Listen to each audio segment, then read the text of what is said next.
Hey there, folks. I'm Matt Hansen. And I'm John Johnson. And you're listening to Planes, Trains, and Comic Books. The podcast where we discuss favorites we've reread,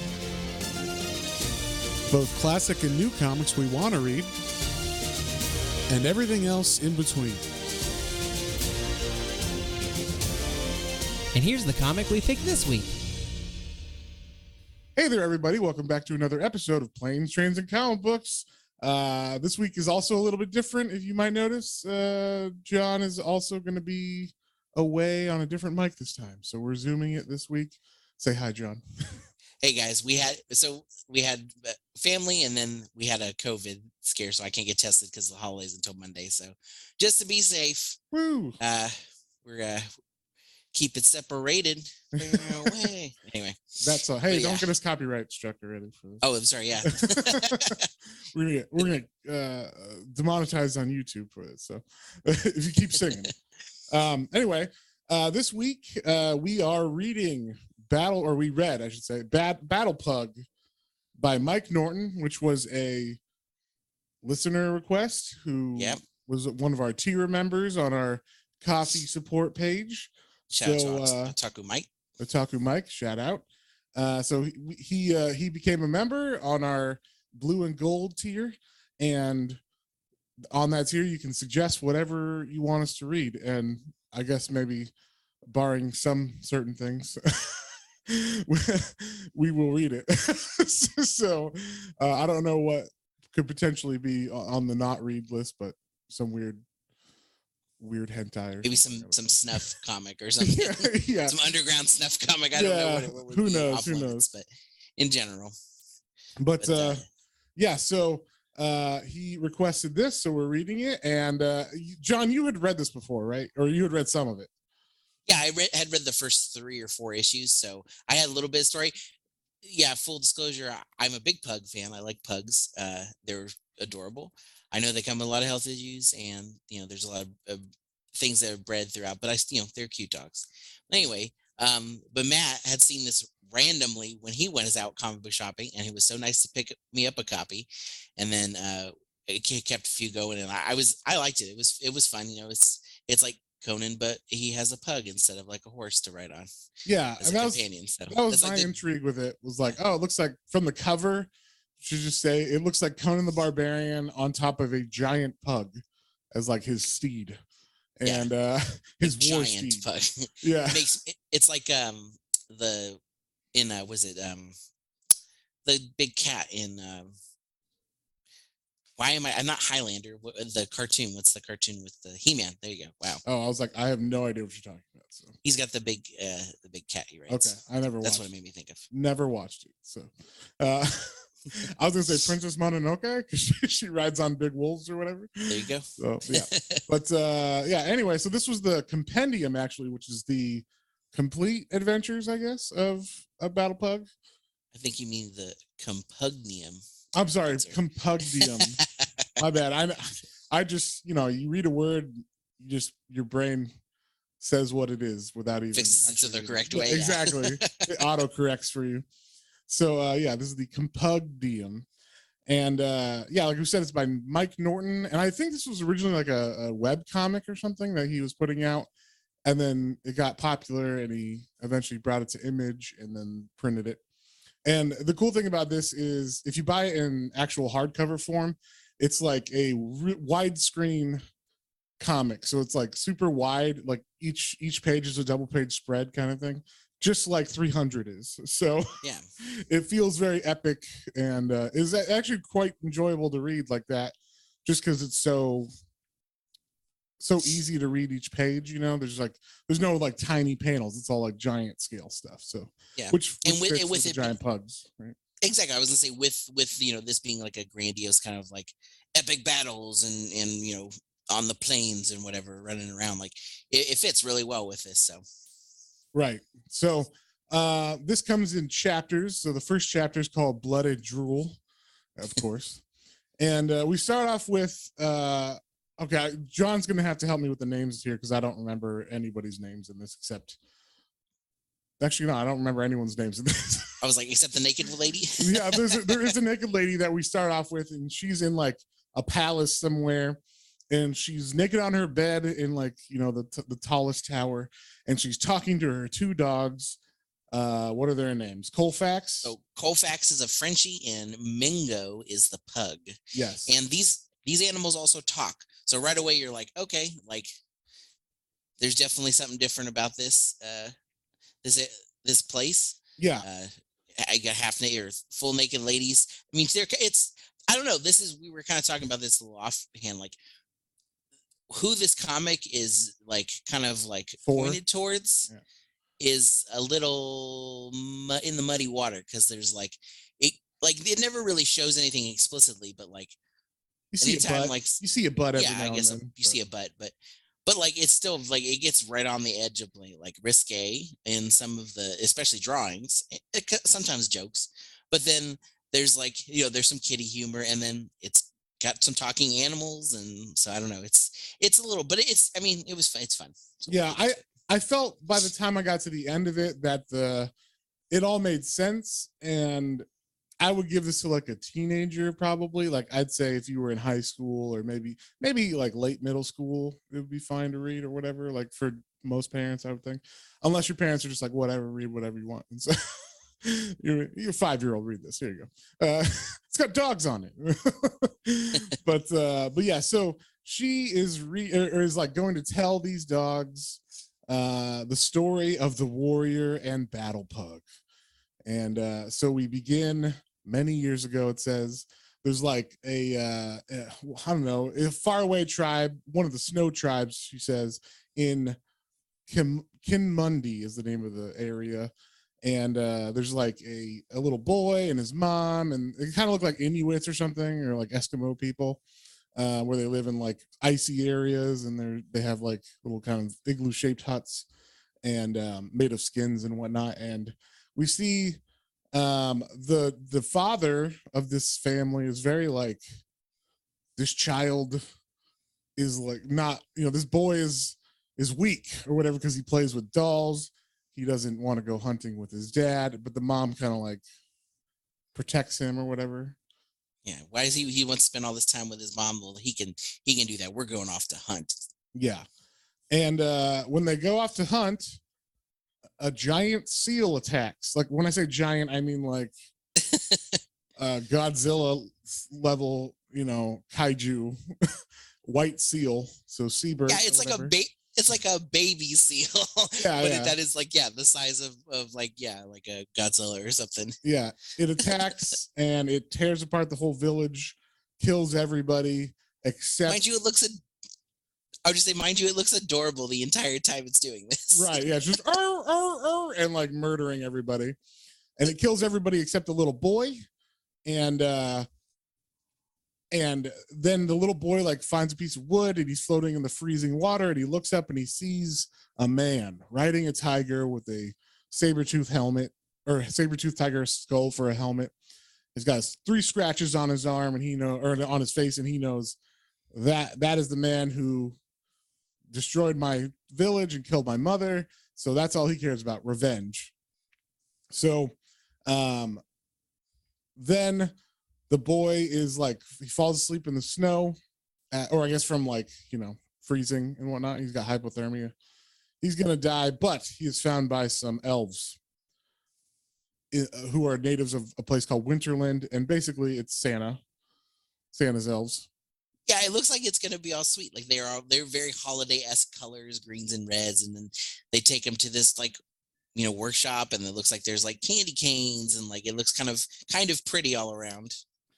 Yes, but when they bring him in front, of the king or whatever, and the king is Santa Claus, basically, he's like a skinnier Santa Claus, or he looks like a more badass Santa Claus, and then he just looks at the boy and says servitude, and so the boy becomes a slave for Santa, much like the other elves and whatnot, and basically he grows strong because he's toiling and doing all these chores and everything, and and they make him like fires.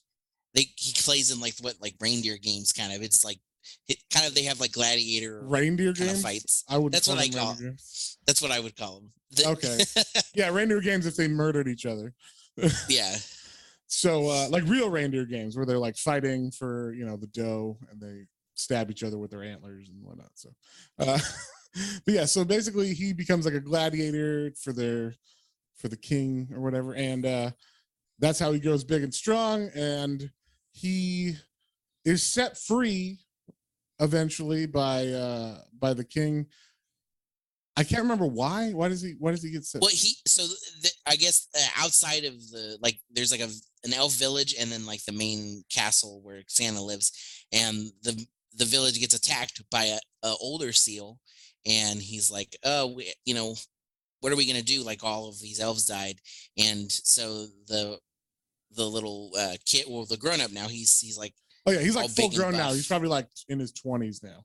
Yeah, so he's all big and buff, and so they just call him basically the Kinmundian. Right. Kind of like Conan, where he's the Sumerian or whatever. Sumerian. So he's like Santa, I have fought all these years and grown strong. If you set me free, I will, take care of this the seal problem of yours. And so he does. Yeah. And it's pretty awesome. He like jumps at him. It looks with a candy cane. A giant like candy cane. I assume he like just sticks it through his head or something. Yeah, it's ridiculous, but in a funny way. And then when he comes back, he's like covered in seal blood. And then the Santa Claus is like, "Oh my gosh, you're free now to become a citizen of the realm because you did such a good job." And you just see like the stone face on the Kinmundian, and he's like, and then you just see the next panel is like the whole village is burned down. So he murders everybody. He killed the king and everything. And then he travels south for weeks. And he's just trying to get his revenge basically on that guy that set the seal on everybody. Yeah, the scratched face man. And so he comes upon a village that's fairly empty, and he meets a dude that looks like a crazy homeless man. And the guy just says like scribbly, scrabbly, scribbly. And then when he talks, he's like, scribbly, none of your children are here, scrabbly. Like he has to always say one of those words at the end of his sentences. He's a little goofy, but he seems like he was the town crazy that I guess lived, and but everybody here is gone apparently. Yeah, and we find out that basically there's like an evil witch that's been like killing all the people and children in the village. So he's like, oh, I'll go kill that thing. So while he's looking for whatever killed it, he stumbles upon like a giant cemetery of bones and everything, just all these children's bones. Something's been eating them. And then he hears a noise, a wheeze and a snort and another snort. And he turns around and there's a giant pug that's got very funny looking eyes. And it looks like the dumbest dog ever. Like just tongue hanging out of his mouth. Just like, huh? Like, oh, what's up? Yeah. And he immediately thinks, because obviously all giant animals are like evil to him, so he immediately thinks this dog is the beast that killed everybody. And so he tries to kill it by flinging his sword at him. The dog just goes to play fetch with the sword as it misses him, so he goes to get it, and then all of a sudden he hears something talk, and he turns around and it's actually like a big giant evil frog sorcerer or sorceress. And turns out that's what's been killing all the children, this frog. She is the witch toad. Yeah. And so she's like, I'll eat you. And she like gets the better of him in the fight. But then I thought this was funny. Just out of nowhere, the dog brings the sword back and stabs the like the sword's in his mouth he's holding it by the handle. And it just like, and then he just like stabs the frog, like runs into the back of it or whatever. Yeah. And it's like he didn't even know what he did. Like he was just bringing back the sword. Exactly. I imagine it was totally not intentional. He just like walking back and he's like, hey, what's going on? And just leans forward into the. Yeah. So he's like, oh my God, this thing's going to attack me. And he's going to try to kill the pug again. Then he kind of hesitates. And then the pug licks his face. And he's like, huh. I guess this thing is okay. So then he cuts up the frog and gives it to the dog as like a thank you or whatever.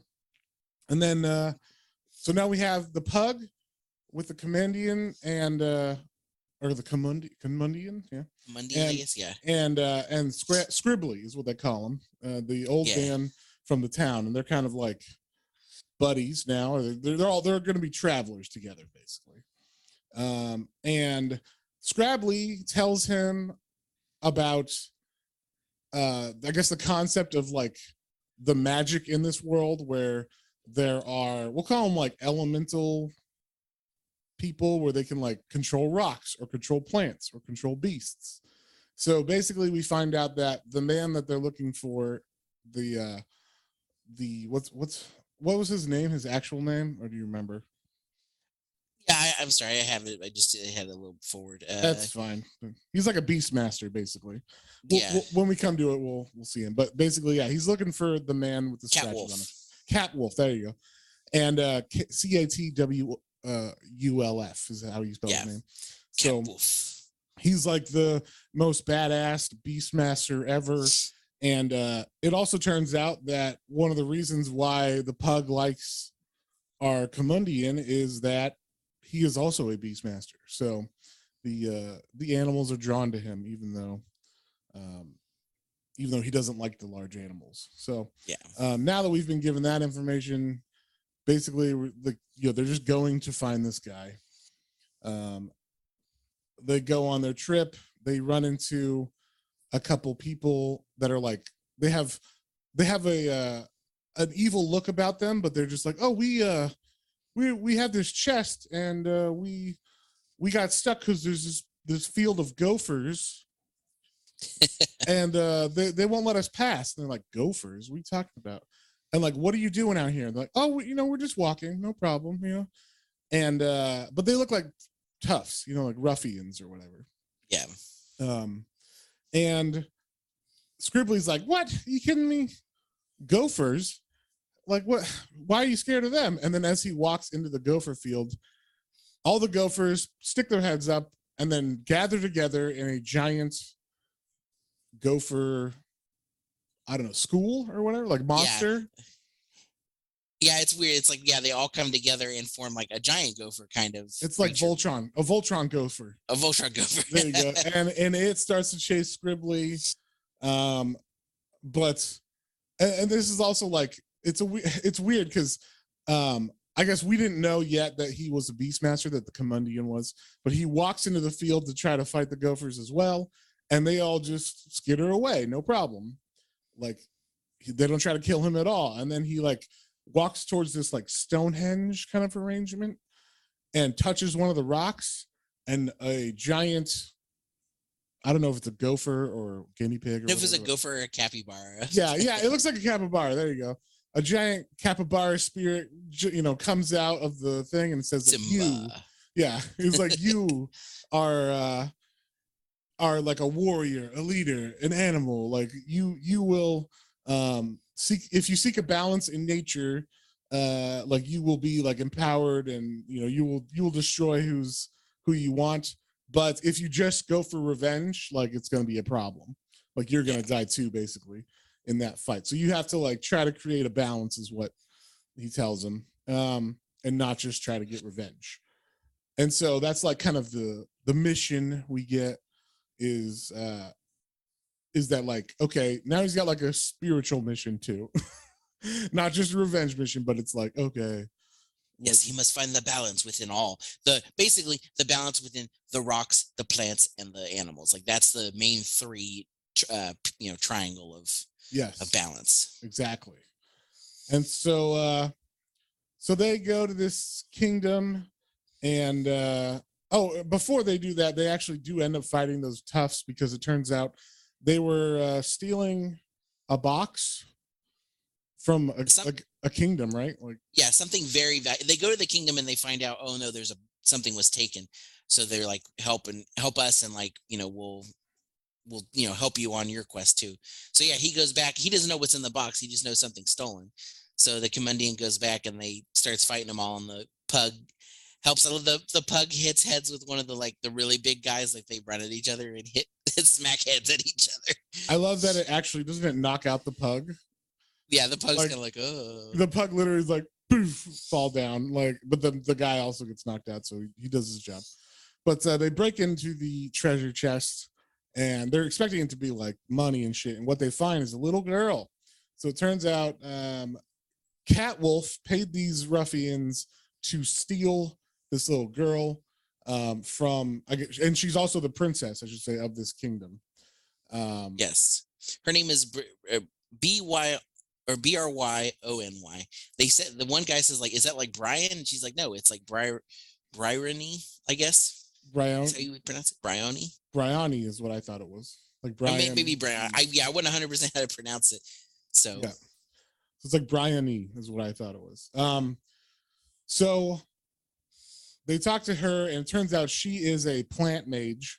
So she can like control, she's like Swamp Thing. She can like grow plants and attack, but there has to be like plants around for it to work, kind of thing. So she's like 9 too, and she's she's also a little girl.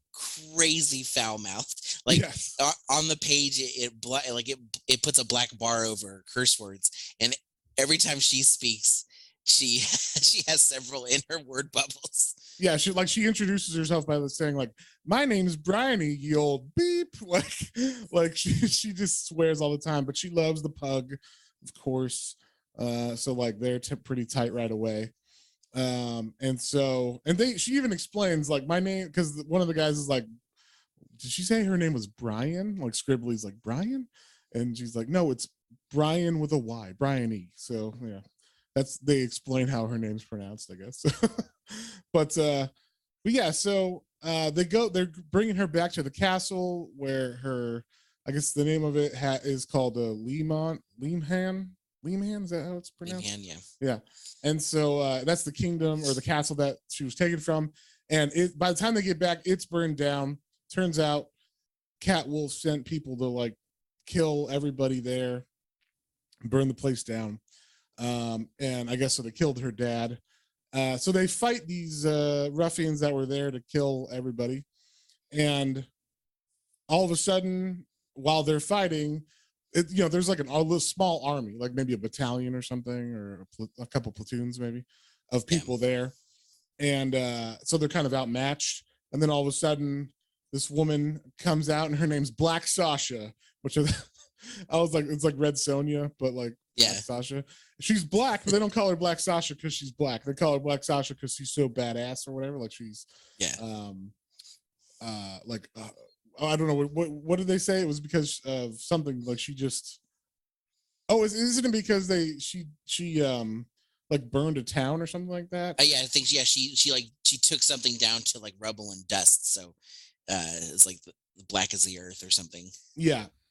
So she's like, she shows up, and our guy, the Kinmundian, doesn't know if she's good or bad. And also she doesn't know if they're good or bad because she just sees the girl with them and she thinks they're trying to kidnap her. And it turns out that that's actually the girl's mom. These guys are all fighting, and all of a sudden a giant salamander shows up. Like a giant, like another kaiju size one. That is an axolotl, sir. I'm sorry, whatever the fuck it is. It is a great it's an endangered species that is also revered by the Aztecs. How dare you, sir? Dare you mischaracterize this animal? I'm kidding. It's called an axolotl? An axolotl or axolotl? I don't fucking know. I forget how you pronounce it. It's AXOLOT. It looks like a salamander. That's right. It does. It looks like a salamander. They got little like extra like fins. I didn't know this was a real animal, so excuse me. Okay. They're adorable. And they're completely harmless. But this one is giant and also breathes fire. Yeah, I was like, do they all breathe fire for real? Or so it sounds like a fake animal to me, but whatever. So yeah, it's like a dragon or whatever, but the Kinmundian goes up and is like, I'll fight it. And as he's like talking about fighting it, I'm just gonna call it the salamander. That's easier. The salamander attacks him and just bites him in one bite, and like you think he's dead. Of course he's not, because he's the main hero, but everybody thinks he's dead and that he just got eaten. And then all of a sudden, as he's about to attack the pug, because the pug gets all pissed off and it's like ruff, ruff, ruff, and trying to attack him because he hurt his master or whatever, the salamander looks kind of pained, maybe. might say Yeah, he's got like, oh? heartburn, is what I'd say. And all of a sudden, the Kinmundian just cuts himself out of the salamander and turns it, and kills him basically by doing that. So we're left with this whole ruins of cities, and all the people that were there that were like the cat wolf soldiers, they are gone. They left already, and we're just left with Black Sonia, Scribbly, the girl, Bryony, and Kinmundian, and her. And then they're searching through the rubble, trying to find the dad. And I thought this was funny, actually. They find the king, and he's like buried under all the rubble. And the little daughter's like, "Oh, I'll help you, Dad." And she takes all the rubble off of him, only to discover that he's just arrows all over, like 500 arrows into him. Just filled with arrows, but you couldn't see it under the rubble. It's fantastic. Yeah, but they're sticking up straight, like as if they had just shot him or something, but they were there underneath the rubble. So that was a funny reveal, I thought. So he we're gonna die. Yes. Like, gasping for life and telling them like the last little like bit of strength he has. Yes, and he's just like, "Stay close to Sasha, my dear, and protect each other." And so basically he says for sure it was Cat Wolf, so we know, okay, now the girl and Black Sasha are after Cat Wolf, and they're all ready to help him. Yeah. So, everybody's got something against Cat Wolf. So then they go down like where they think he should be, but they're like, there's no way he'd be here already. Like he's not gonna, it would be too easy if he's there, kind of thing. But lo and behold, they go to the coast where he was known to be like hanging out, and they find he actually is there. He's just waiting for them. It was kind of funny. I was like, they're already like gonna have a big fight. But it just kind of gives us a little it's a fight, but it's like not really, because they don't, the Kinmundian and Cat Wolf don't fight too much, because Cat Wolf calls a giant hawk. I'm assuming, it's a hawk, right? Yeah. Like a giant hawk to come kill him. But that's when we find out, that's actually what Cat Wolf finds out, that he is also a Beastmaster, and he can like command the hawk to fly back and stuff. So that's what he does while he's flying on the hawk, or while he's up there in the sky with this hawk. On the ground, Black Sasha, the girl, and everybody are cornered by these giant spiders. And I thought it was funny, the pug bites the spider, one of the spiders. Get those spiders. I just what you want your dogs to do. Get that spider. Yeah, exactly. don't let it eat me. Yes. And Scribbly just runs away. I thought that was funny. He's just like, "Yuck, see ya," and just like leaves them hanging. And he's like on the dock, or he's like on the beach where there's like a dock ready to like go across this. I don't know if it's like a little sea or something, or it looks like bigger than a river. Yeah, maybe like a channel, like kind of like France to England or something like that, maybe. Yeah. And it's weird. This is just out of nowhere, but there's like a ferry there, and that he runs up to, and who's manning it but two ghosts who are George Jefferson and Weezy Jefferson. Who are the Jeffersons? The Jeffersons, which I was like, what? And her name's, well, they can't say it obviously, but they look exactly like them. And her name is Lessa. And his name is George's with the J-O-R. Yes. So it's obviously George and Weezy Jefferson. But so they just like it seemed like they're trying to come up with like, a scheme to make money, or for some reason, because they're ghosts. So it's like, why would you need money? But it's just a joke they threw in there for fun.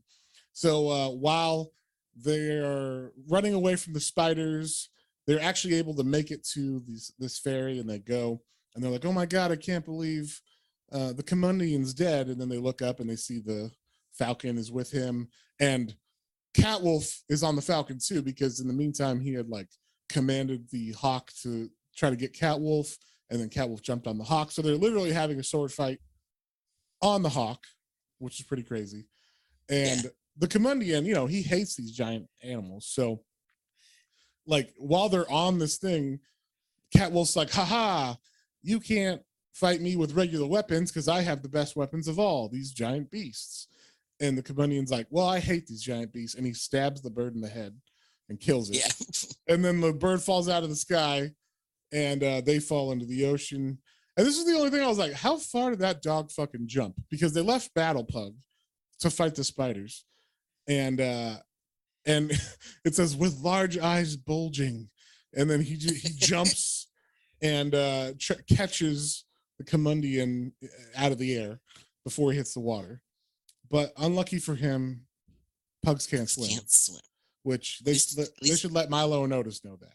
Because oh no, shh. We don't talk about that movie anymore. Oh yeah, pug lovers aren't allowed to watch that movie anymore. Even though that's probably why a lot of people love pugs, but probably. But yeah, that's let's just say there was 20 Otises. All right. Yeah. that was like the saddest fact to learn about like some kid movies from when we were kids. Like, oh yeah. There's some stuff that happened. Yeah, that's like the Cannibal Holocaust of children movies or something. Like, oh my god.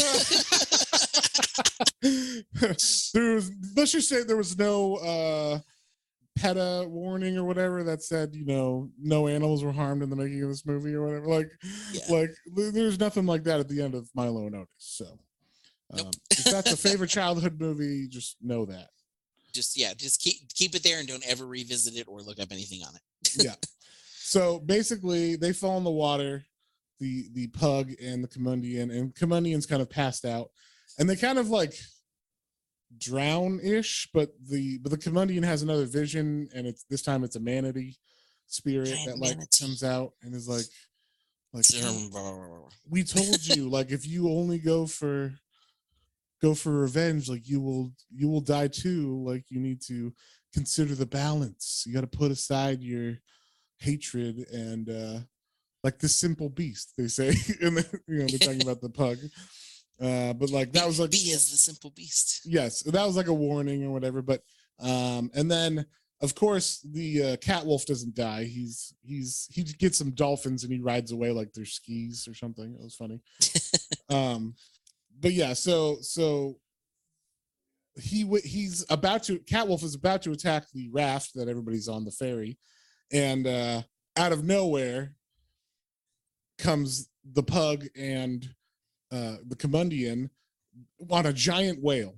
They're both riding atop a giant whale. Yeah, and I mean whales are already giant. This fucking whale looked really fucking big, and he crushes the cat wolf on the. I mean, I hope the dolphins are okay, but the Kinmundian doesn't really care about those, so they take him out, and and then we're kind of washed up on the beach. I don't know. Is this on the other side? I think so. I think we're supposed to get that. I guess that wave of like the thing splashing, push them to the other edge finally. Right. And I will say, so this is about the time I was starting to kind of like, all right, let's move this story ahead a little bit. But like, like this area, I don't know why this is here because it doesn't really. No, it doesn't really push the story out. Especially so. The main thing now we need to know is that, okay, to find a balance, he realizes, like they've realized, okay, like it's between those three things. He can't, just hate on animals. As a matter of fact, by three things you mean the plants, rocks, and animals. Yeah. So he's realizing, okay, like, I have to figure out to be, okay with these animals and like work with them. Like the pug is okay with me. And then, hey, this girl is good with the plants. I guess she's obviously like a plant mage, hopefully. Like they're still kind of on the fence about that. They're like, okay, well then we need to figure out like what's next. Like how do we get don't they even say already, like didn't the manatee reveal that they need those three things to then become like the ultimate thing or whatever, like that will give them the victory, is they will be able to do some kind of magical spell that will bring balance to everything, and you'll be able to harness all the powers against evil, kind of thing. That's what they tell him. That's what the manatee tells him. Totally. So that is kind of why I'm saying this next part is kind of doesn't have anything to do with this, other than it separates them, right? Like it causes them to separate, I believe. Yeah. But so they go to this village which is called Everset. And it's supposed to be like, like a big kingdom kind of place. When they get there, there's just an army of dead people, and there's like a necromancer who is named the Dead Walker. The Dead Skinwalker. Yeah, and he looks like the lamest fucking villain from Venture Brothers. Like he looks totally like one of those off-brand villains or whatever. Like Yeah. just not totally there. But he can command the dead, obviously. And I thought this was the only thing I thought was funny about this is he commands like a giant ape skeleton to attack them, and then at first like you're like, oh my god, and the Kinmundian's like, go get a bone, boy, and the pug just like dismantles him because he's a dog and ape's a bone, so or made he's of like, bones. oh, I'm gonna take that bone. Oh, I'm gonna take that bone. Yeah. Yeah. So you just see the pug like salivating as he's running with all these bones, and it's kind of funny way to beat him. Excuse my dog if you hear him in the background, but he's barking at something. I don't know what. But yeah, so then we are introduced, and this I guess is the only other important part. They kind of, I guess, become not friends, but they're like, hey, stop fucking around with us, like Necromancer. Oh, I forgot to say, we should also say that Black Sasha got hurt in that fight with the Catwolf, so she's been out of it. So they were trying to find in Everset like, oh, a doctor or whatever, and that's one of the reasons why they went there. But now that the Necromancer is like defeated, he's like, oh, didn't you want to heal her? I know how to help her. And he says like, oh, I need you to look at this real quick before we do that. And he shows them this thing called a seeing pool, which is, I guess, how you tap into the spirit realm or whatever. And when you look into this pool, it kind of shows you, like, I guess your true self. Yeah. So like Bryony looks into it and sees herself as like an adult, like she kind of looks like Poison Ivy or something if she was a sorceress. Yeah, she looks powerful, but she's got like, like looks like all these like leaves around her blowing around. It looks cool. Yeah, and Scribbly looks in and he looks like a younger version of himself. And then we don't see it, but the Kinmundian looks in and we don't know what he looks like. But then it turns out that this Necromancer is a double crosser because he kicks the Kinmundian in the well and is like, haha, like you're an idiot. And turns out that I kind of knew this when they don't show what he sees in his head when he's or in the pool, but I got that it was probably him as a kid because he's still a child inside. He never got to have a childhood. And but as he falls into this pool, I guess the dog falls or jumps in after him, right? That's why they're together. But the pug jumps in after him, and then we see the pug just looks normal, but the Kinmundian is a child again. And then he talks to someone. Basically, they kind of his name's Menlo, and he just kind of explains what is it that like there are these people who kind of mentor the mages. What are they called? Seers, right? That's what seers, exactly. Yeah. So it basically, to hone these skills, you'll probably also need to find a seer to help. Yeah, like you can be born a beastmaster or a plant mage or a rock mage, but if you don't have the correct tutelage by a seer, and a good seer, I should say, because some of these people had seers that are evil, and they were pulled astray. It's much like being a Jedi or something. You can be pulled away to the dark side easily. So yeah, that's kind of what we find out about the history of this. And in the meantime, like the Necromancer is trying to defeat the other people that are there, or the Bryony and Black Sasha's knocked out, but Scribbly and her are fighting him. And but Black Sasha wakes up right as he's about to club Bryony with a bone and takes him out. And then all of a sudden the Kinmundian bursts out of the water, and he's like, "We're here to save you!" And it's like, "Oh, it's already too late. They've been saved." So, like, I don't know how deep that pool is. It seems like maybe it's only like 2 feet deep or something, and then but they fell in, and then because he just burst out. He wasn't swimming or anything. So it's like he stands up really fast. but yeah. So I mean, that's kind of like the basic thing that happens. They just needed this scene to reveal that there's pools and whatnot. Yeah, and the one other thing we learn, I guess, is that like that the water in the pool does heal you. It kind of makes you invulnerable to anything, but only when you're near it.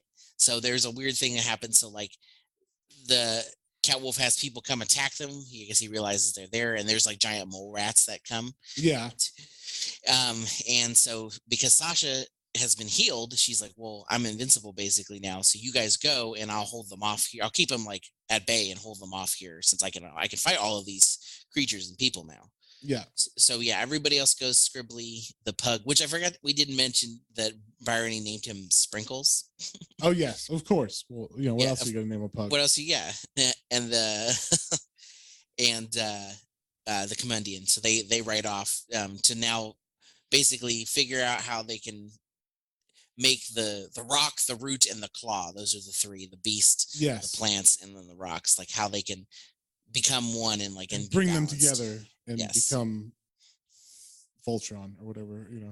I did like this last part of this episode. This issue is the Cat Wolf is like, I guess he's like, well, I'm having a hard time, so I'm gonna hire some bounty hunters. It's kind of like Star Wars. Yeah, like assassins for them. Yeah.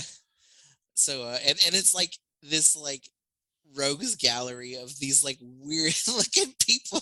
They all have like fucking idiot looking people. There's one the weirdest looking guy is like the guy, I guess that's the most feared.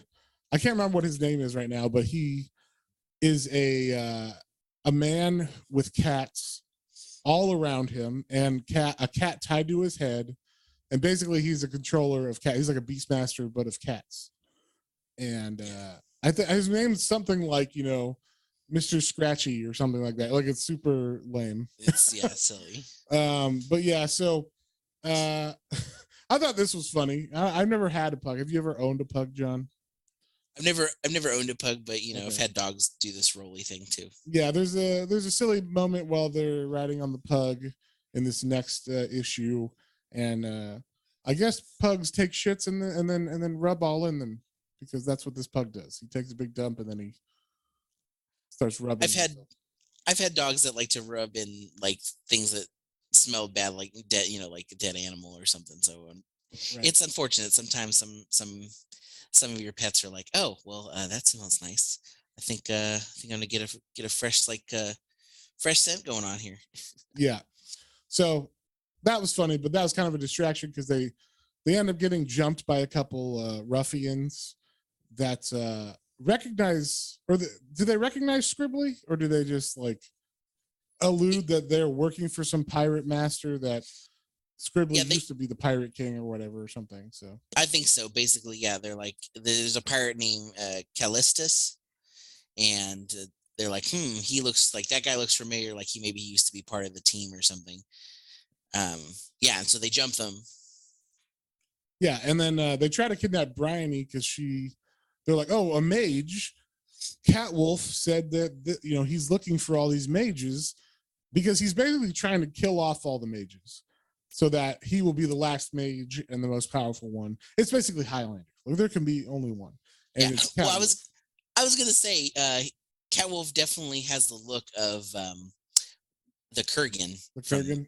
He's got the skull helmet thing, and oh yeah, for sure. They're mixing up some different IPs. Yeah, we got Conan, we got Highlander, we got the Jeffersons. Yes, all the things that go together well.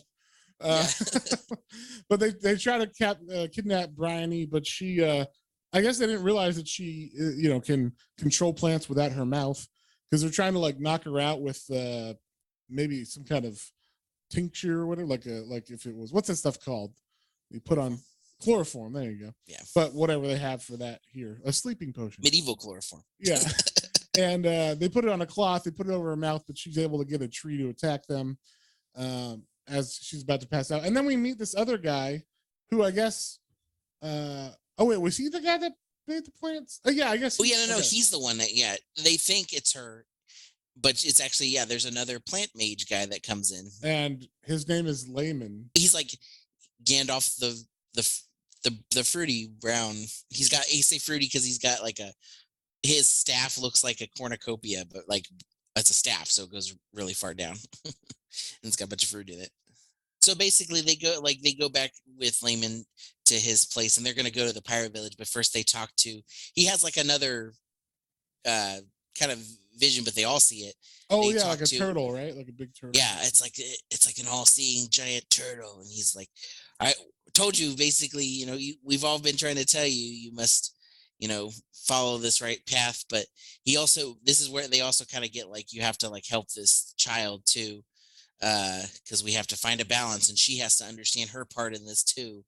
So it's kind of like adding like an extra step of like she's gonna be helpful to you, but like basically you guys have to figure out how to work together, but she also has to figure out like her path as well. Right. So it's like, okay, so we got to do this. So she's gonna figure out her part, and then he's like, okay, well, I'll go into town and I'll um you go on your path, and maybe find a rock mage guy too while you're at it on this path, and I'll go to town and find out what this pirate guy knows. Yeah. So he goes off to Pirate Fest, which I thought was funny. They're having literally like Pirate Fest, 1999 or whatever it is, and Yeah. and he goes to there, and then the girl Bryony and the pug Sprinkles go on their journey. And so we start off in the village with the Pirate Fest going on. Of course, it sounds exactly like it is. There's just mayhem everywhere. Looks like a Ren Fest, but everybody's beating each other up and puking. And to blend in, I thought this was funny. The Kinmundian knocks out a dude and takes his armor. The guy looks so much smaller than him, though. Like the guy that he knocks out doesn't look very buff or anything.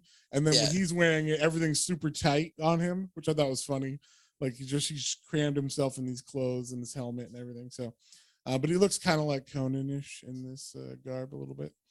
But yeah, so basically, he runs into a couple people here. The first guy he meets is this little dude.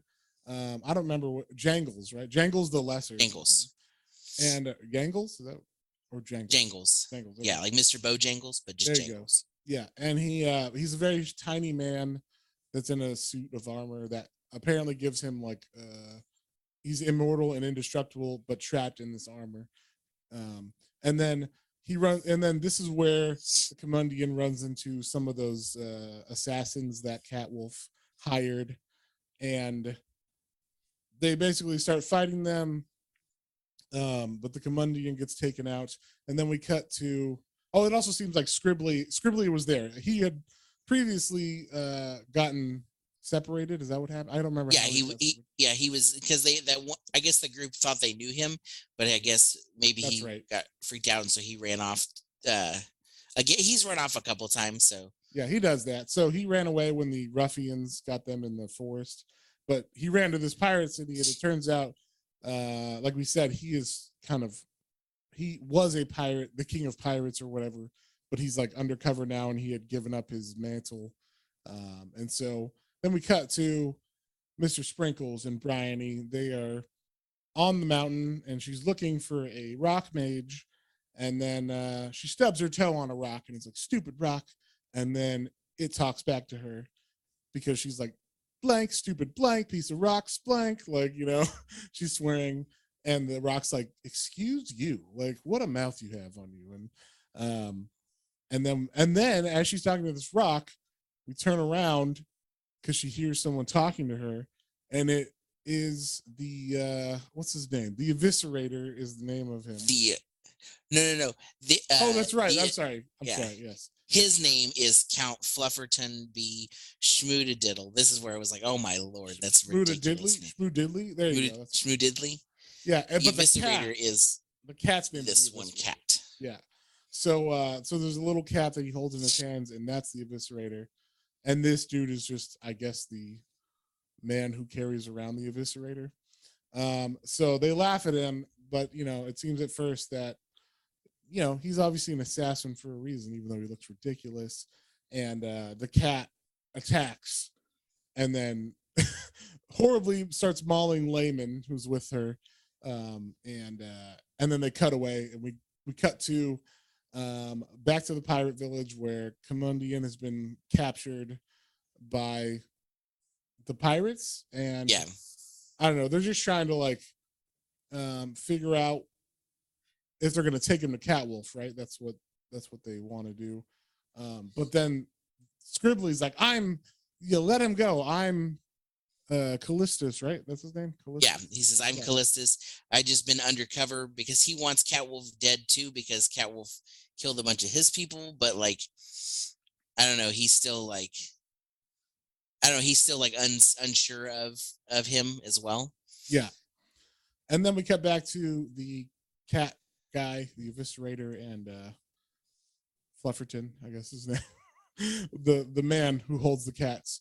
And he's just chucking cats. That's his move. He just chucks the cats at people and they attack.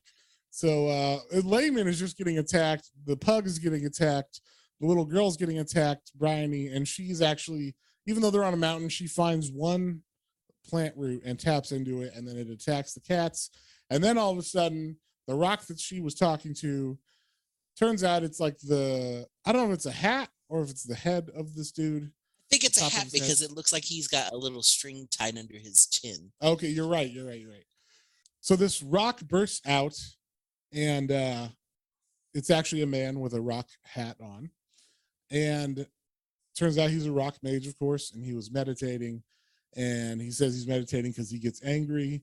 And at first they're like, what are we going to do? This cat, the eviscerator's like, I'm going to kill you all and horribly and everything. And then this was funny, I thought. Layman picks up his cornucopia staff and is like, you know what? Fuck this. I'm ready to I'm sick of these cats scratching my face. And and if you like cats, you might not like this part, but he creates, because he can create anything as long as plants are around. He creates a bunch of catnip and throws it over the edge of the cliff, and all the cats follow. Yes, all the cats follow and kill themselves. And then Mr. Flufferton's like, what? My cats? No. And then he's like, if you think I need them to kill you, you're wrong. And then the rock mage looks at him and says like, oh, look what you made me do. And they're like, what are you talking about? And then a rock comes and smashes him. So he is dead. And it turns out his name is Shale. That was funny. His name's Shale. This is the best part here coming up, I think, as far as it touched a little. You're going to say that just because you like wrestling. Well, it was another weird, just out of the blue. So like Callistus or Scribbly, whoever he's going by, he's like, we're basically, you're gonna like prove yourself to me and to like the spite, and there's like a big wrestling thing going on. So they go to this like wrestling match with Mr. Jangles as well, and it gets very meta with like real world ish references. It's like Grapplemania, and then there's like two hosts talking, and it's like Jim Ross and Jerry the King Lawler, but they can't say that exactly. So it's Jim Ross and the King, and they're like doing play-by-plays of what is going on. And so basically you have him, the Kinmundian like fight people, and he fights like this big ogre guy, Turnbuckle, and then he fights some people that kind of look like classic wrestlers, but a little more obviously in medieval style garb, like Ultimate Warrior and Hulk Hogan and stuff. And so but he's beating them and kicking the crap out of them. But then they get interrupted because they have another one of these assassins come, and this assassin come. He looks like a red bearded like Crocodile Dundee guy, and he has like these alligators come to the ring. Like he looks like, you know what he looks like? He looks like someone that's in CCR. He looks like someone that's in Creedence Clearwater Revival, or like, what's that other band? The Sweet Home Alabama band? Oh, Leonard Skinner. Leonard Skinner. Yeah, he should be in one of those bands, pretty much. So yeah, so like they're about to attack, but then apparently, so like as he's like getting to attack there, Scribbly is like calling out the guy who is now in charge of all of the pirates that he used to be in charge of. And that guy's name is Colono. And he's like, you've stolen my pirate name and my all of my leadership here. Come out and face the true Callistus. And he says, come out and face your son. And dun, dun, we see one of the big reveals is that this head of all the pirates and all the horrible people here is none other than the father that went away to hunt before that big seal attacked. He's the Kinmundian's dad. Yes. So big reveal, the Kinmundian has a dad, or we knew that he had a dad, but we thought he was dead.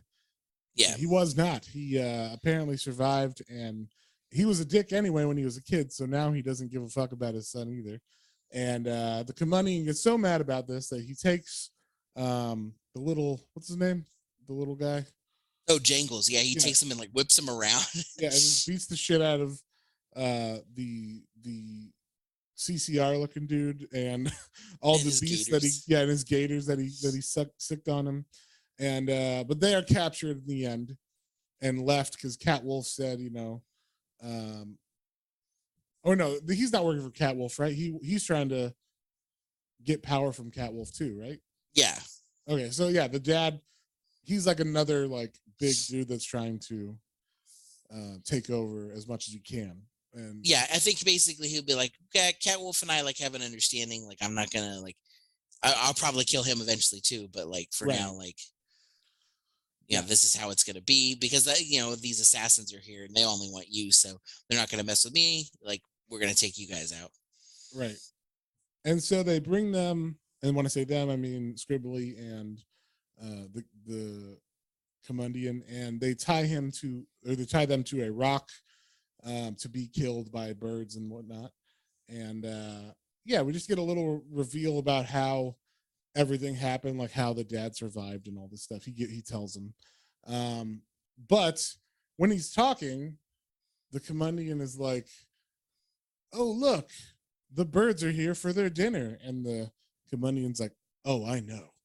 And all of a sudden, these fucking birds, these giant vultures, just kill the dad. They like, because he's a beastmaster. So the Kinmundian tells him, "Yeah, kill that guy." And so kill them. Yeah, they literally like eat the dude's fucking face, and then they pick the lock, which I thought was funny. Somehow the bird beaks can pick locks of chains, and they peck it. They peck it to death, or they peck it till it's broken. And he's like, "Goodbye, father," and he leaves Scribbly on the rock because he feels betrayed by Scribbly being Callistos. So he's like, "I'm not going to kill you, but I'll just leave you here to die," kind of thing. So he leaves him and he starts to walk into the desert where he is found by some people who have some familiar tattoos that we've seen before. It turns out these people are actually related to the woman who's telling the story. Her name's Maul, right? Maul, yeah, I don't remember if we mentioned that. Yeah, Maul, Moll. Her name is Maul. She's in the top tower of this kingdom, and apparently that's where the Kinmundian is ending up. Is this same place where these people are, which we don't know much about them yet, but but they are the Seers actually. Like this is the race of Seers. They're at this place. And it turns out the Seers just they're a nudist colony, basically.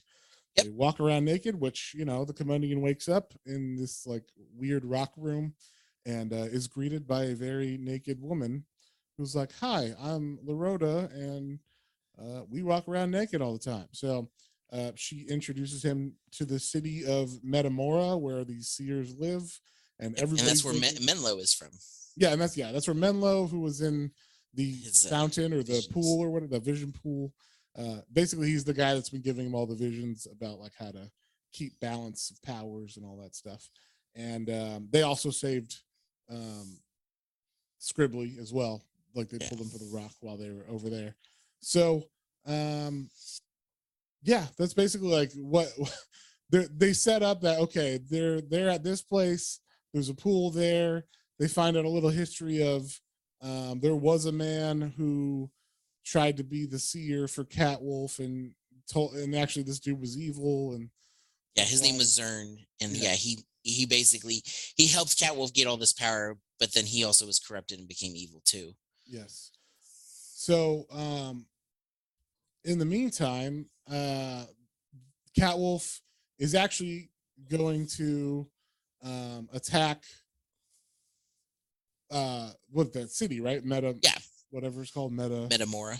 Yeah, Metamora. There you go. Because they're like, he's got everybody he needs now, because he's actually looking for the same things.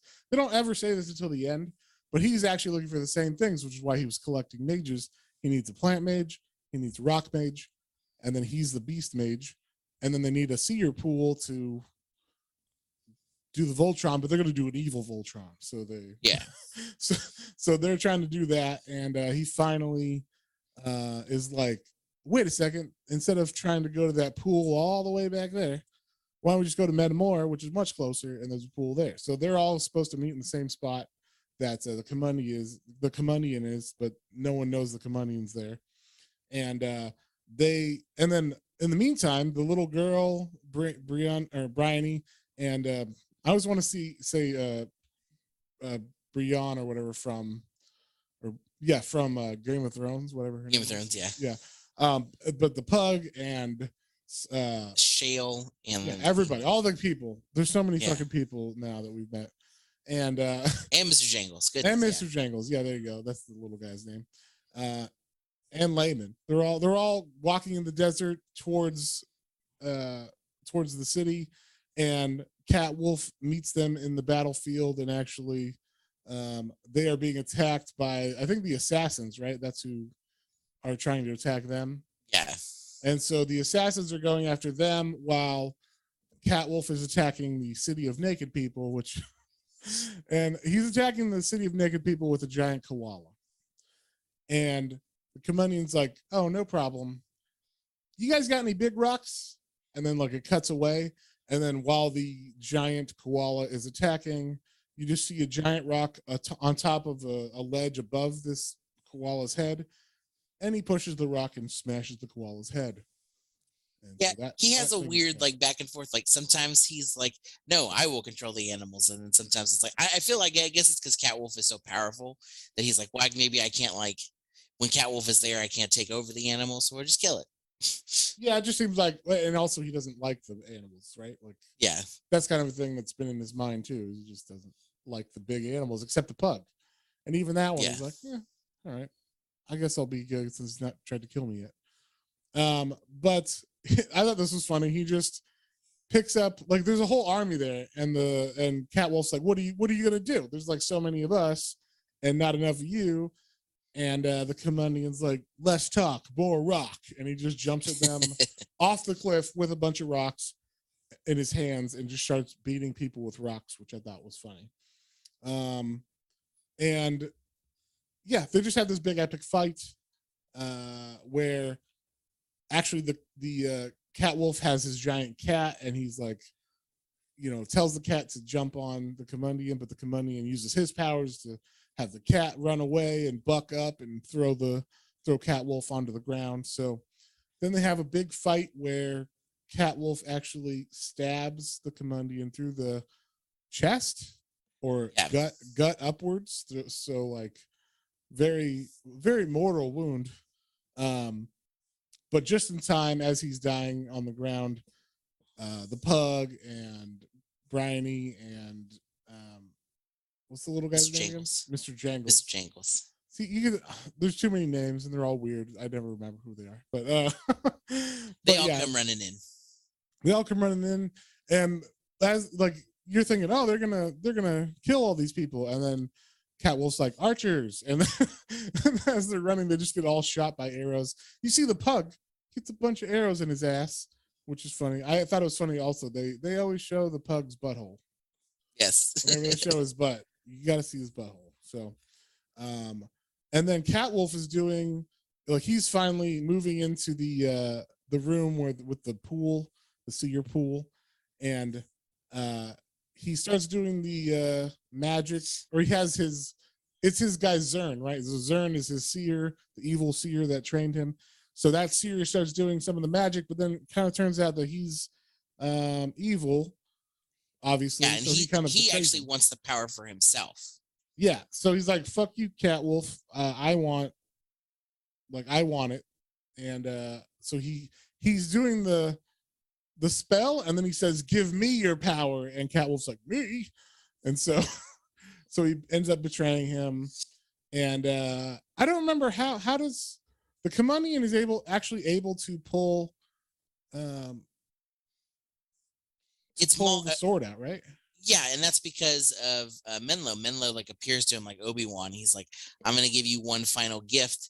This is basically all that he has left in of his, you know, I guess Menlo is part of the ether, part of the seeing stuff. Oh, now. okay, yeah. So as they're doing that spell, he's like his last effort to help everybody, to save everybody, to save his daughter, we should say, because it turns out the girl who's telling the story, Maul, isn't in this town. She's in another town, and we need him to save her, right? That's the no, she's in this town. Oh, she's in this town. Okay. Yeah, she's for some reason I thought it was town. a different town. You're right. Yeah, her name is and he basically puts his essence into his body and is like, I will help revive you from this mortal wound. You have to save my daughter, Maul. Yeah, so that's why the naked chick from the beginning. Exactly. So she's telling the story. I don't know how she knows all these details if she's telling the story. So I guess she's a seer, so she's seeing this all happen. I assume that means she's really powerful. That's what I got from it. But yeah, it's a little vague on that. But I did like the pug still didn't die. Like he got all these arrows in him, but he's still like running around and he's just eating. Yeah, he's murdering all these people, these soldiers. So he's doing a good job. This is where it's like that balance is it's like it's bloody. Like he is literally like chomping people in half and like eating them like a dinosaur or something. And they're like, "Oh my God, dear Lord, kill it, kill it!" And the Kinmundian's like, "Good boy." Like, good boy.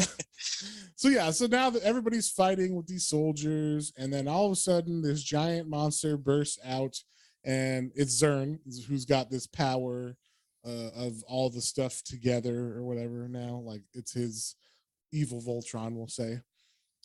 He's a giant flaming devil monster with a sword, machete made out of fire.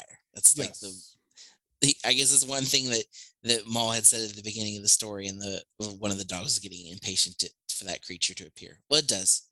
Yes. So in the end, they're like, well, we have what we need too. We have a plant mage, a rock mage, and a beastmaster. And so they're like, we could do our spell and come up with our own, Voltron, basically. So they do a spell to keep the balance of everything, and they use the pug as like the conduit. So the pug gets Voltroned, we'll say. Looks like what? Yeah, the pug's like, and then he runs out of this place and is like, it's weird. He looks like a rock-covered dog that's got a bunch of plants wrapped around, like vines wrapped around him, and his tail is a vine. And so, yeah, this is the true Battlepug, like the it reminded me of, do you remember that game, The Shadows of the Colossus? Yes. That's what he does. He looks like he does. Well, yeah, because like now, like he was already a giant pug before that he was riding on, but now he's like the size of like a mountain, with all of the rocks and stuff flowing through him and on him. And yeah, this is fun. It's a fun. They have like a big Rita's like, make my monster grow, and Zorn grows to this giant thing, and then they're like, now we have to combine our powers, and then they make a Voltron Zord out of the pug. And they have their big Power Rangers battle. Yeah, and they have the battle, and much like Power Rangers, eventually the pug gets stabbed. And it's like the pug gets stabbed, but it's like a magical sword, so the pug doesn't actually get stabbed. But it's like, it's hurting them all magically. And as it's kind of going badly, all of a sudden, everybody who's ever been in the book shows up with an army, and mainly led by Black Sonia, and she's like, "I'm here to get my daughter back." And so she's riding on a salamander. Everybody's riding, fucking animals and shit. And basically, they end up bursting. Like they end up separating from the pug, like all three in the pug, and because the Kinmundian's like, "I have an idea. I have this thing I learned from the king of the Northland elves," which I'm like, really? He taught you how to Voltron all these things and burst out? But hey, it's Battlepug. It's a Battlepug. We're not looking at it too hard here. But basically what they do is they separate to where the Kinmundian bursts out of this giant rock pug with the pug, with Battlepug himself riding him. And every time they show Battlepug in battle, he's like snort, like he just looks so goofy. You know, his eyes are either cross-eyed or just big and bulging, and yeah. But basically, what they do is they pretend like they're being hurt really bad, and then it's called like they feign weakness or whatever, and it just to throw him off balance. And then the pug pushes him over, and I guess they use the pug and the magic to blow up his head. I guess it's not 100% exactly what happens here, but it's the killing blow. I think he jumps through the head and like basically like cuts it from the inside or something, right? Or makes it blow up. Yeah. So his head, the bad guy's head explodes, and that's how they defeat him. We should say, that was how they defeated Zern. This is not Catwolf. Yeah. Because Catwolf isn't dead. He actually makes it all the way to the tower. And this is as we're like, being told this story by Maul. He comes into her window and he gets into her room and the dogs attack him. And by the dogs, we mean Callista, or no, what's the dog's name? Colfax and Mingo, Mingo. Mingo. And so Mingo tries to attack him and Catwolf kicks him and he gets hurt. And then Colfax is like, "Oh my God, I'm the only one who can hit him or whatever." And it tries to attack Catwolf, and Colfax is hit, and he actually gets hit out of a window, and you think he's dead. Yeah. But luckily, the Kinmundian was already right outside the window and caught him. And then they fight each other, and as they're kind of fighting each other, they fall out of the tower. They land in the streets below, and as Catwolf is about to do like a killing blow on the Kinmundian, the pug, Battlepug, shows up, Mr. Sprinkles. Yeah. And eats him. He does. Yeah, he just chomps all the way down on him. Yeah.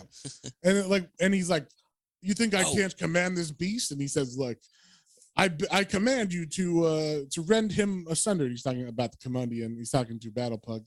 And he's like, "You can't command him. Like, you just have to ask him nicely." And then he's like, "Please, will you attack Catwolf?" And then like the pug bites him and like eats him whole. That's true. I like that. That's fun. It's like, so that's like the main difference between them in the balancing act is like he's commanding the animals, whereas the Kinmundian's like, "No, like you have to be one with them and like you just ask them nicely." Yeah. So that's a nice moral. Sure. So that's the end of it pretty much. Like it wraps up where it turns out that Maul, the person who was telling the story the whole time, is actually the Kinmundian's chosen seer. So they are like, united for the first time, and she's going to help him with his gift. Oh, they're going to be united. Oh, they're going to unite. You know what I'm saying? I mean, hard. They're going to unite hard. We get their silhouettes, and it's very much like, well, we know what's about to happen here. I've read enough Conan comics. I know what's about to happen. So, and then they kind of give like a history of everything that happens. Basically, Black Sasha is the king, runs the kingdom, and she has her daughter who's now, since she's a mage, has a seer, and everybody just gets a happy ending basically. So, and then him and the pug, the Kinmundian and the pug, and Maul and her pugs, and I guess the Frenchie and the pug, Colfax and Mingo, they ride off into the sunset with Battlepug. Yes, it's not the end, it's just the beginning. Yes. One thing that was funny was on their journey, they did find a giant mountain that had the shape of a pug's head carved into it, kind of like Mount Rushmore. And then there was like a collar with some writing on it, like on the tag. And, you didn't know what the writing was because it's some kind of language. But then it turns out what it actually says is, "Lost dog. If found, please contact Siglund of the Iceborne Mountains." So it turns out Battlepug is actually owned by someone, probably. And this family is constantly looking for him. So, so they carved a lost dog thing into the side of a mountain, basically. Yeah, and they're giants. They're like gigantic looking people. So yeah, that's why their dog he's it's a not one normal of sized those. dog for Yeah, them. yes, exactly. He's not a giant beast. Actually, he's just a regular pug for them. So, so, and that is the end of Battlepug. John, what would you give it? What did you think? You know, like I said, it kind of was that weird borderline because sometimes some of the jokes were really corny and really kiddie, and you know some of the names were Mr. Snufflepuss, whatever whatever that guy's name was again. Right. Like some of them were a little ridiculous, but then sometimes it had me laughing, and like I guess it's that member berry thing is where it's kind of like it's bringing up things that are a little nostalgic and a little fun and be like, oh, okay, that's kind of funny. Like I don't know why it's in here, but like it's fun. Right.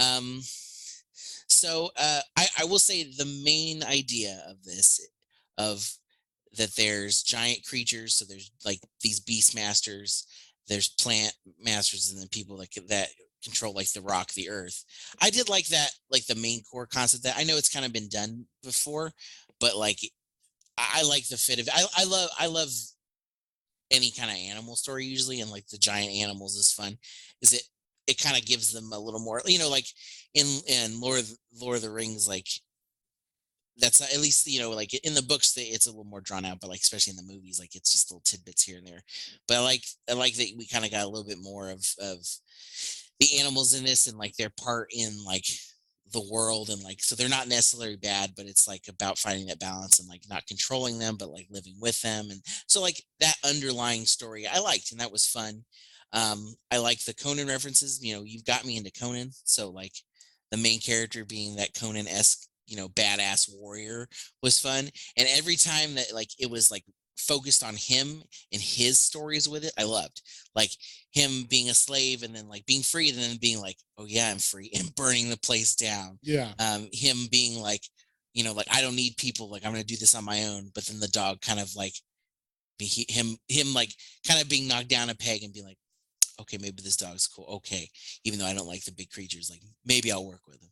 So like the little things like that, his main story, I really enjoyed that. Some of the side stuff was okay. Sometimes it was funny. Sometimes it was a little like you said, like, let's get on with this. The necromancer, I don't care about this, like Yeah.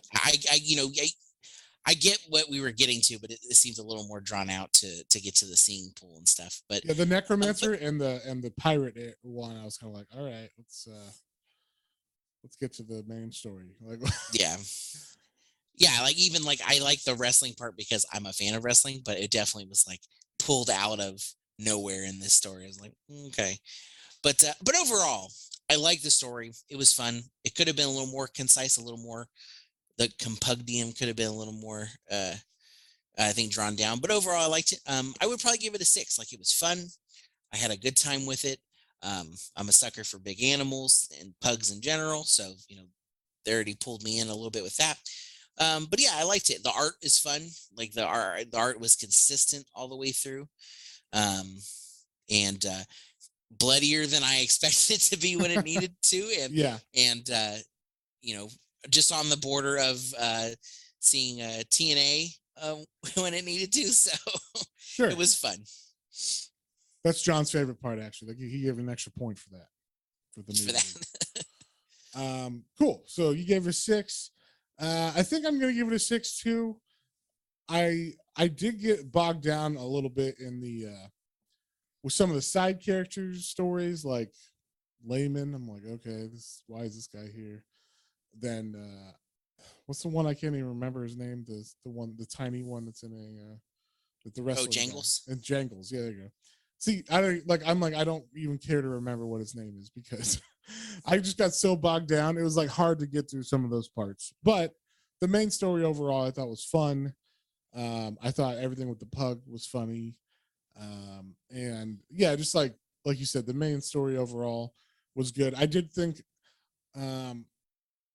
if they didn't have them be nude, if they didn't have the seers be nude, like this would be a definite like kids book, even with the blood, because it's kind of cartoony, it could be like a book for like tweens or something, but because there's like a little bit of nudity or like just people are naked in it and stuff, it's weird that he would do that. Maybe he did it because, like I said, it was a internet like a web comic at first, so he's just like, Yeah. oh, no one's gonna see this or whatever. It's my idea. But then like the marketability of it becomes something when you actually put it in a book form and sell it in stores. So exactly, because some kid walking by sees this a pug, big man, and on top of this giant goofy looking pug is like, Mom, I want to read that. And then if it's one of those where the kid's like, it's bordering of like, maybe you're being a little protective still or something, and you open that up and the first page is of a woman sitting on her bed, you can see her whole ass, and talking to dogs, like, whoa, is this for kids? Like, so yeah, I could see that. It's like you said, it's kind of muddy in the water, exactly like of where this one falls. Yeah, I think it would have been good. Like it kind of has an epic feel, like Bone or something. So if it was more like that, where like you could have like little jokes, like you could keep all the jokes in here, you keep all that stuff. It's just the nudity that I was like, all right. It's weird that like this is happening and it just seems like it's for no reason. Like it just, oh yeah, they're naked all the time. That's just something I'm gonna do. Okay. Just the naked people. Yeah, exactly.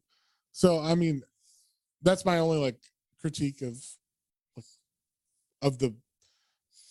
It's not of the story, but of like why is this happening? Everything else, like I could see, like, oh, you're just having a fun web comic and it's drawn out a little bit, and you're kind of meandering through some of these storylines. It kind of feels like a D&D story in that way. Like sometimes, like whenever I would play D&D and we weren't fighting, I'm like, oh, do we have to go to another town and talk to people? And some people love that shit in D&D, and I'm like, why? We're just talking. I'm literally only built for fighting, my character. So when we're not doing anything, I have like no word skills or anything. So if I talk, I literally like lose money or whatever, or lose a sword, I'll fall to my hands or something. So like might as well just be always fighting is like is what I would like to see. So it seemed like some people, maybe him, the writer of this, like those kind of meandering stories or something, because he had a couple areas where it's meandering. But yeah, other than that, I thought it was fun, and yeah, I give this to like I said, a teenager or something, and they could have fun with it. And yeah, so we both give it a 6. Next week, I talked to John about this. We're gonna switch up our format a little bit, because normally we talk about books that we want to read or that we have read before that we liked and we want you guys to hear about. And next week, we're going to talk about a manga that I read this week that was, to me, one of the worst books I've read as far as manga goes. Actually, comics. It's one of the worst comics I've read. So I was like, John, we have to read this and talk about it because it's terrible. And it's so terrible that I was like, let's read it and talk about it. So we're reading the manga Fire Punch Volume 1. I apologize if you love this manga. You're allowed to do that. That's fine. We have different opinions. So, all power to you for liking what you like. But I thought it was ridiculous, and I want to see if John thinks it's also as ridiculous. And then we can have a nice talk about it.